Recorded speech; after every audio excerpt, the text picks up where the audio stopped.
There are two stages of retirement.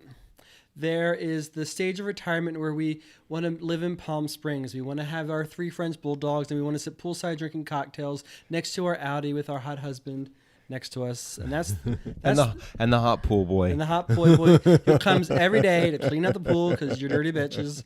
And that's the retirement that most people think of when they say, how are you planning for retirement? Or what are your plans for retirement? Or how will you retire?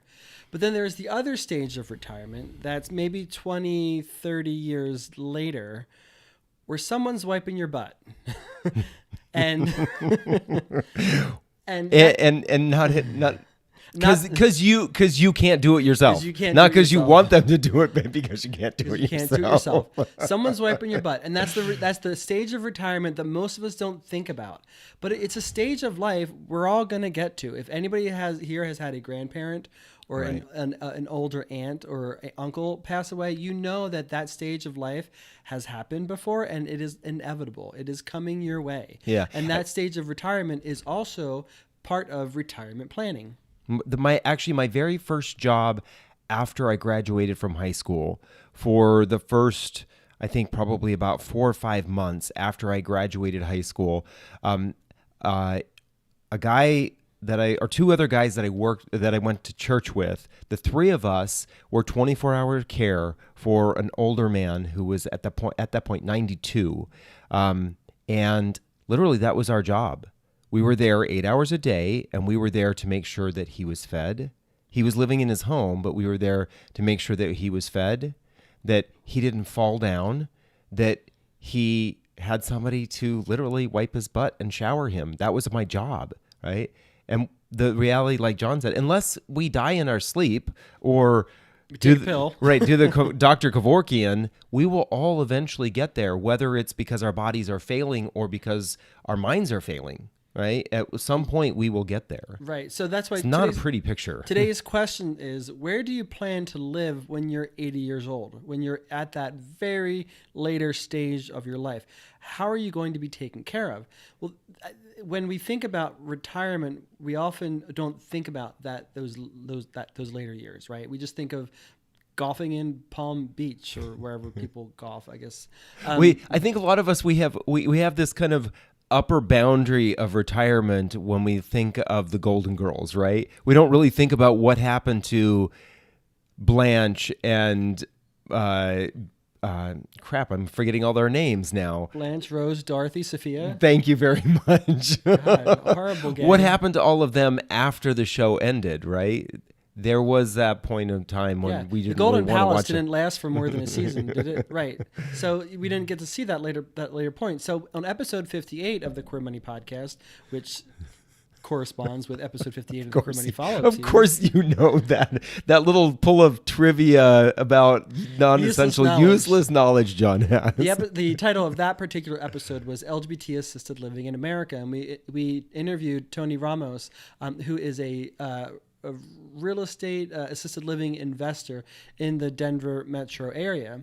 And we talked about the state of LGBTQ retirement, and particularly the latter portion of folks' lives when they need a little bit more care. They need to make sure that that they're getting their pills. They need someone just to make sure that they're eating all their food. Not that they're necessarily feeding them, but just to make sure that they're eating all their food. Or maybe even getting to the point where you need that more intensive ongoing care. Well, we don't think about that a whole lot. And the community needs to start talking about that, because right now, this is a scary statistic. Right now, there are over 3 million LGBTQ seniors today. We don't hear a whole lot about that. They could be for positive. That's 55 and older. For good or bad. We don't hear a whole lot about that. But according to Sage, by 2030, there are going to be over 7 million LGBTQ seniors, or those folks who are over the age of 55. Well, so those statistics alone might not be scary. But right now, there are only about 22 LGBTQ-exclusive retirement facilities and even fewer assisted living facilities for LGBTQ folks that are exclusive. Right. I think when we did this interview with Tony, he said that he was not aware of a single assisted living facility that was exclusively for LGBT folks. Right. Which means that even if 10%, even if 1% of those people who are seniors today in 2030 need to be in 9 years need to be in an assisted living facility, we're talking about 30,000. And there isn't a single facility that is geared just specifically to them. See, I know Golden Girls history. He can do math. Right. That's why we're such a great pair. So that there's not a whole lot of places for us to put our heads in our later years currently if we need that more extensive care. And then if we want to go to a general facility, that can cost, on average, it can cost upwards of $80,000 a year for assisted living for a general facility, that's not one that's LGBTQ exclusive, and that's just and that could last. The average person who goes to assisted living is in assisted living for anywhere from 2 to 3 years. Yeah. Who has that kind of money? We aren't saving for retirement like that as a community. So what are we going to do? Now, I do know, obviously, everybody's probably aware that President Biden did sign some executive orders, and now we can't be denied housing and services because we're LGBTQ. But right now, that's only an executive order. The next president could come in and wipe that out. Right. The other thing is that I know that the Equality Act has passed in the House, but that hasn't yet passed in the Senate. So there are still a lot of things that we're juggling, a lot of unknowns that we aren't familiar with just yet. So, based on what we know today, what are our options? Yeah.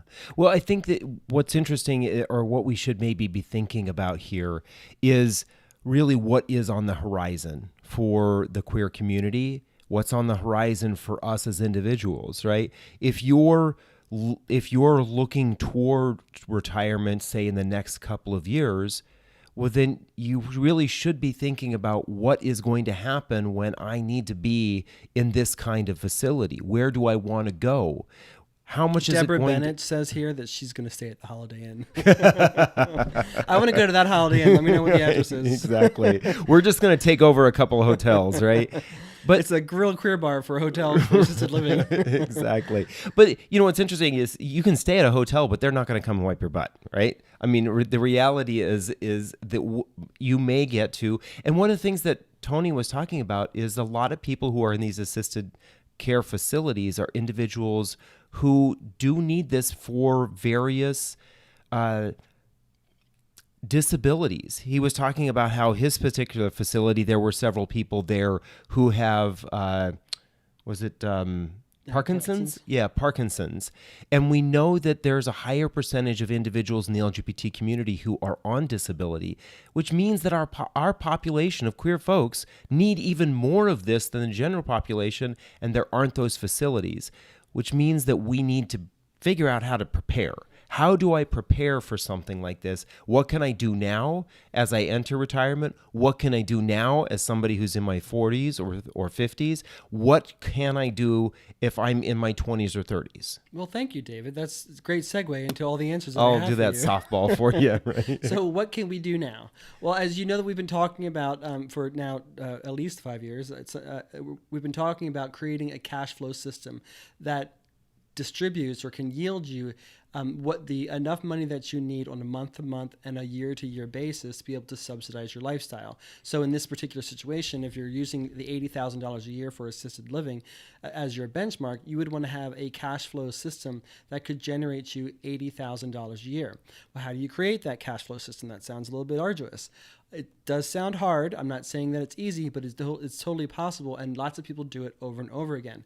And this is exactly what we talked about on episode 50 of the Queer Money Follow-Up series. If you want to watch that particular video on YouTube, we talk about a 3-pronged approach to secure yourself for retirement. And you don't have to wait until retirement. You can start that earlier and secure yourself for like your 40s and 50s if you wanted to. And that 3-pronged approach is including investing in stocks, investing in your own small or full-time business, and also real estate investing. Yeah. And I think one of the important things to remember here, when we talk about what you should be doing, we don't want to rely on anyone other than ourselves. And the reason we say that is because we cannot be guaranteed that anyone other than ourselves will be able to take care of ourselves. Right? When it comes to the finances, when it comes to planning, we have to be responsible for ourselves. love the current administration, but as John mentioned, there's no guarantee that what they put into place right now will be here in 4 years or 8 years or 20 years or 30 years when we plan to retire. Things are getting better for our community. That doesn't necessarily mean that it's going to be easy for us in retirement. So we have to plan ahead. And I think that this is an interesting one for us to think about for planning ahead. Step number 2 is we want to encourage more of you, especially those of you who are able to invest, to think about how can I invest in LGBT-friendly and inclusive retirement communities or assisted living facilities. It was interesting, about 2 weeks ago, I think it was, maybe 3 weeks ago, someone in the Queer Money Facebook group actually said that. She said, my wife and I are looking to invest in retirement communities for the LGBT community. Do you know anything about that? It's, and this is that we did not prompt this, but we think this is great because if you take the time to invest in it today when you don't need it, you may have the money and the location when you do need it. Exactly. So go into the Queer Money Facebook group, look for that conversation. There was a great dialogue happening among that woman who posted the comment, as well as a real estate investor named Patricia Red Hawk, and then Tony Ramos, who we interviewed for this for episode 58 of the Queer Money podcast. They had a great discussion about that because there's a dearth. There's just simply not enough LGBTQ exclusive or openly friendly retirement communities and assisted living facilities. So right. To help with that 3-pronged approach that we talked about in step 1, real estate investing, maybe this is an avenue for you to do that. And you don't necessarily have to do it solely by yourself. You can maybe work with some partners, and maybe some of them are in the Queer Money Facebook group, to help get this started. And maybe you just contribute some cash. Maybe you contribute some research and time in trying to find the proper location. There are a number of ways that you can do that, but get the ball rolling and start investing in some way, shape, or form today. Yeah. It's really interesting because these two tie together. The first point you mentioned about creating this cash flow system where your assets generate enough monthly income for you to cover your monthly expenses or your annual expenses. One of the biggest ways that folks do that is through real estate investing. Mm-hmm. And investing in retirement communities or investing in assisted living facilities that are geared towards the LGBT community is not only serving our community, but it's also allowing you to be able to create that cash flow system for yourself when you may need it later on. So there's a great tie-in between the two here. Right, exactly. And should you be able to rely on Social Security to be there? Yeah, you should be, but both Democrats and Republicans have been kicking that can down the road for at least 20 years, and it hasn't been addressed. And I don't even know that it's one of the talking points right now. Right. So, should your local community or your friends and family take care of you?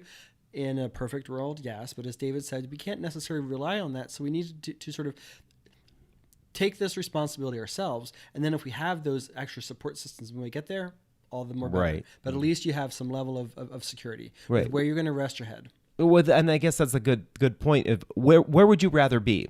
Would you rather be the person who is relying on or has to or required to rely on Social Security, whether it's there or not? Or would you rather be the person who doesn't have to have Social Security, but if it's there, it's nice to have, right? I think personally, I would rather be the person that I'd want it if it's there as a nice to have, which means I have to do something myself. This is one thing that I think John and I really try to hit on a lot, is that as the queer community, we have to step up and take responsibility for our futures, right? It is important for us to never rely on the government, to never have to rely on politicians, to never have to rely on corporations. We have to do it ourselves.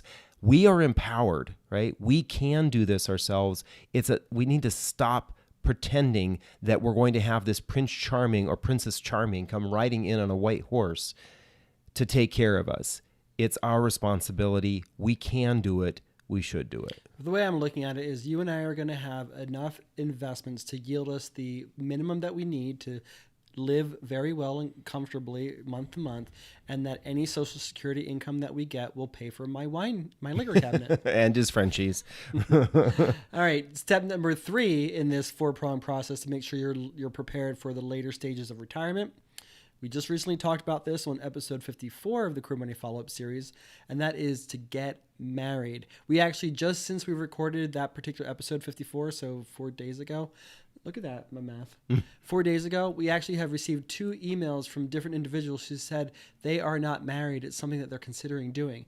And now we don't want you to rush into marriage and make stupid decisions that just make you go to divorce court in a year or 5 years. We don't want to do that.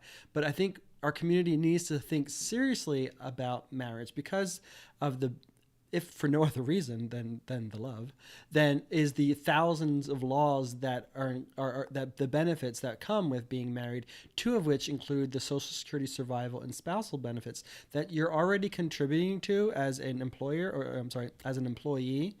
And that you only actually have available to yourself once you've been married for 9 to 12 months with Social Security and survival and spousal benefits. Yeah. And then our final point here is to consider getting long-term care insurance. We're not plugging any insurance company here, but what long-term care insurance can do is that really is set up there for you in those final years of when you need somebody else to be helping you. That insurance is designed to pay for those kinds of things. That insurance is exorbitantly expensive if you do it right before you need it, right? All insurance is like that, right? You may not even, you may not even be able to get it. If you're 50 or younger, consider getting long-term care insurance because you'll pay a lower cost now. You'll be able to get it into your budget. You'll have it for later on when you need it. And then here's a bonus. If you're going to get life insurance, and you probably should anyway, make sure you get life insurance with a death benefit rider because there are some circumstances, terminal illness situations, where you can actually avail yourself to accessing your life insurance even before you pass away. So if you need the combination of your own savings and investments, combination of your long-term care insurance, and then if you have that death benefit rider, if you need it, you have even more money to help take care of yourself at those very last stages of your life. Yeah. And I would add, if you are married, or you're with someone, you're partnered, it's really important to think about that kind of insurance because your partner could, because they love you so much, drain all of their future finances to take care of you when something happens to you. You wouldn't want to die and leave your partner with absolutely no way to take care of themselves. Right, exactly. And that's what the long-term care insurance can do, is to make sure that you don't expend all of your finances when one of you is first one of you passes away, right, or in that latter stage. Yeah, exactly. So thank you for joining us for another Career Money Follow-Up. Here's your Career Money Follow-Up takeaway from this particular episode. We encourage you to go to debtfreeguys.com/happy and download your free copy of the 5 building blocks of a happy gay life.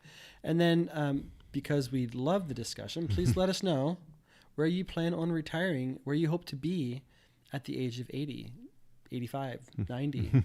Hopefully maybe we'll be on Mars. Miami. Our last Golden Girls reference for the evening. You never know. We're actually full of them. Maybe we'll be in Miami or Mars. Who knows? And then join us tomorrow for a Career Money Follow-Up episode number 59, where we cover Career Money Podcast episode number 59. Fancy how that happens with my math. He's so surprised that this happens almost every single episode. It's so interesting how the correlation. And we're going to talk about more real estate investing. The topic of the episode was making money with real estate investing, and we had a hot guest on the episode, Mindy Johnson of the Bigger Pockets podcast and platform. If you're thinking about getting into real estate investing at all in any way, shape, or form, and you don't know about Bigger Pockets, you haven't done your homework. You want to make sure you check out Bigger Pockets, but we can help you with that. It's not a plug for Bigger Pockets. No, Mindy was actually one of the individuals who encouraged John and I to get into the personal finance space and was very welcoming of us as a gay couple. Super welcoming. And Bigger Pockets is an amazing platform, even though they're not an affiliate of ours. And then lastly, but not leastly, give this video a thumbs up, subscribe to this channel, whatever channel you're on, and then set notifications or click that bell so that you get notifications anytime we publish a video or anytime we go live with the discussion, because we would love to have you in on the discussion. Right. Just like we had a comment from Oh, we had a comment. Oh, look, I'm ignoring all the comments. We had a comment from H.W. Miller. For those able, I have read articles on which residing in a cruise ship is cheaper than retirement facility. Wow. Oh, that's I have interesting. never heard of such a thing. Yeah.